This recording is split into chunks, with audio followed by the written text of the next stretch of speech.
It's not easy to walk in this city.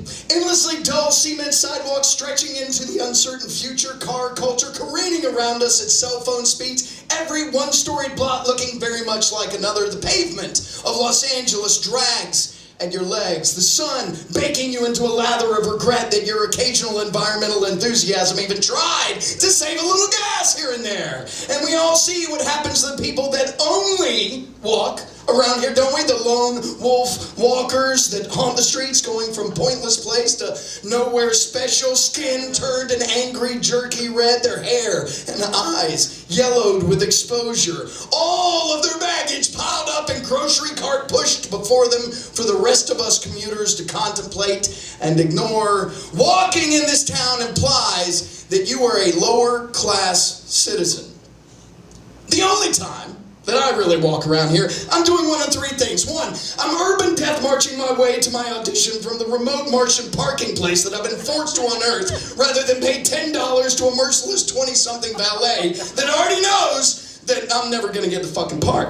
Two, I'm urban death marching my way through a designated recreation area that I drove to, surrounded by prettier people than me, clad in form-fitting hosiery or smugly bare-chested, who are all somehow effortlessly outpacing me both up and downhill. Three, I'm out of my mind, and I need to relax. I just need to clear my head, breathe deep, remember that this hoo-ha is just relatively meaningless, and it's funny in a sick joke sort of way, and that a brief stop at the liquor store for some whiskey on the way home, well, that's a great idea and absolutely the way to long-term happiness, right? So, at the end of last month, a Thursday, post-meridian, blah, blah, blah, I crossed the empty street, hand in hand with my best girl from post office to parking lot, only to end up confronted on the other side by the police. The crime of the century, of course, is not using a crosswalk half a block away. And even though the street is completely devoid of traffic, whoa, they don't give a single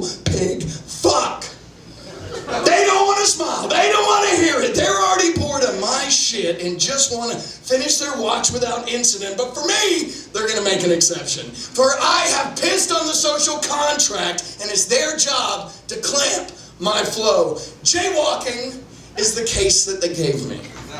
Walking as a jay, a colorful bird, considered carefree of worrying, independently flitting about the world, singing its soul song to magnanimous nature, and regardless of who stands witness, and living in the eternal pointless now. Well, obviously that kind of freewheeling bird shit was not going to be tolerated by the man, by this big-haired honky. All right? I tried to talk to him, say, hey, we're just in a hurry, and we had thoughtlessly rushed the roadway. No love there. I tried to talk to him, say, hey, are you serious? I mean, couldn't you just give me a break? Swing and a miss. I asked him, wasn't there anything else in sprawling central Hollywood that they could be doing right now other than hassling me? I mean, was it crime-free Thursday and I just didn't get the fucking memo? Their jaded piggy eyes could not even see me. Wasn't there anything else?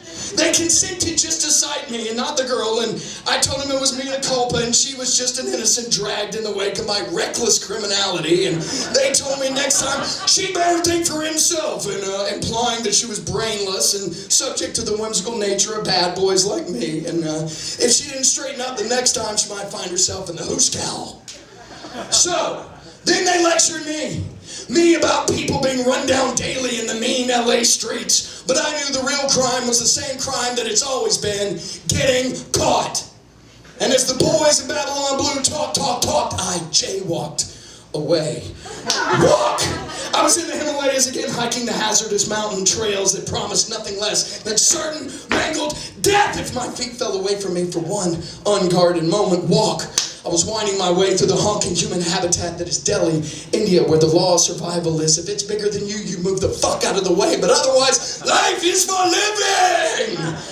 Walk! I'm winding my way, angling through the back alleys of Bangkok, not speaking the language, not sure of these people that are following me now, that sure that if I start to run, that would instigate pursuit. Walk! Venice. Beach, in the wind, and in love, and feeling the blue world is impossibly large and all around me, and I am just sand. Walk, painfully crutching through weeks and months of ripped apart knees, ligaments stitched back together by arthroscopic hoodoo so that I could eventually learn to walk again. The battle could be won, the victory of having 2 working legs in this world. I walk in silence, and I walk loudly. I am armed with legs, and delude myself that I won't slow down because death will catch me before I've run my course. I endeavor every day to meet my actions with my words, to make them equals, but we all know that that is a righteous path, and I am not a righteous man. But I am a fucking jaywalker. A jaywalker who is a man, who is a boy, who is a crawling baby, who walks freely as the bird where he will and where he won't.